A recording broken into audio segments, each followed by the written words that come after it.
And this is what we're talking about here is the total tax burden for the UK. This is not just national insurance, it's not just income tax, it's everything. It's everything that we pay. And the higher this line is, the higher the tax burden is, OK? It's national account taxes as a percentage of GDP. Goes all the way back to 1945. Look, there's the war. It's very high then. It kind of comes down, bounces around a lot. It goes up quite a bit during the COVID and the energy price shock for understandable reasons. It was going to go up to there, OK? So that's the current path, according to the latest OBR, Office of Budget Responsibility figures. You can get the spreadsheet on their website, Rishi Sunak.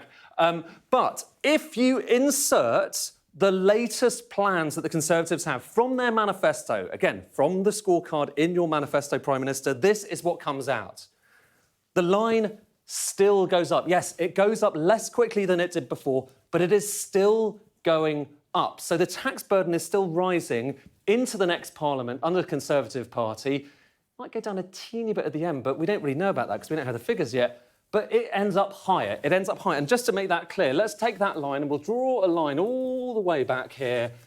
And there you can see it. It's the highest since the 1940s. OK, so that is the calculation we're talking about. And by the way, in case you're worried, is this just a dodgy Sky News thing? Well, actually, the IFS, the Institute for Fiscal Studies, did their sums after we did, and they came up with basically the same answer. So, yes, the tax burden will go up under the Conservative plans, even after all of those national insurance cuts are taken into account. It's largely because people are paying more because they're being dragged into higher tax bands thanks to the fact that you've frozen the allowances.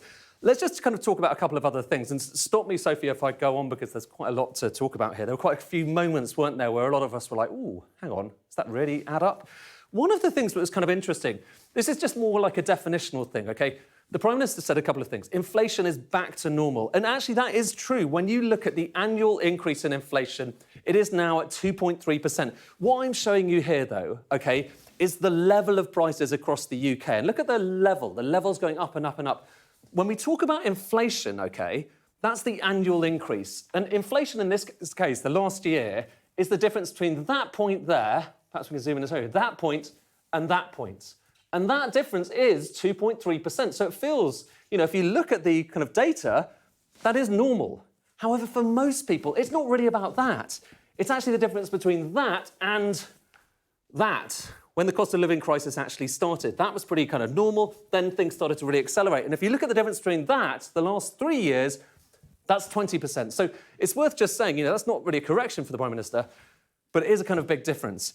Another thing that he said was kind of, which was interesting, let's say, was that the government is bringing down migration. And I mean, when you look at the overall picture of migration, this is net migration across the UK. You can see when Brexit rules came into place, you can see this enormous increase in migration. But here's the thing, OK? He said it's coming down. And that is true according to the statistics. But here's the thing. They get revised quite a lot, OK? So last year, the rise looked like that. Then it got revised, and it looked like that.